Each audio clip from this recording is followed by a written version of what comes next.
Nutty Nut House.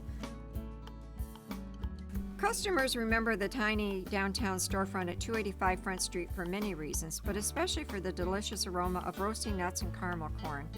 It wafted onto the street from as far as 3 doors down. The tempting smell of freshly roasted nuts, freshly popped corn, and stirred sticky caramel corn was irresistible.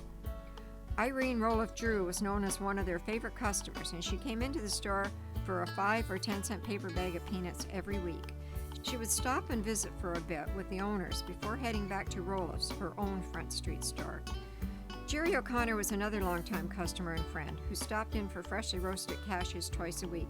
He would chat with everyone he knew and then head back to O'Connor's jewel box. I still recall the intoxicating smells of nuts roasting and popcorn popping, especially the hot buttered popcorn served in a white paper bag. This delicious confection could be smuggled into the McCarthy Theater just across the street. Otherwise, if we were caught taking popcorn into the theater, the ticket guy would cut a hole in the bottom of the bag and dump the popcorn into the trash. The early morning sunshine would find an employee standing in the corner of the store roasting peanuts mixed with a small amount of oil. Heat lamps kept the nuts warm while corn was popping in another area. Tidy bins full of nuts, pistachios, peanuts, and cashews were stored along one wall. Glass shelving displayed a dizzying array of candied nuts and other delights. The pretty little store was very narrow and only 30 feet deep.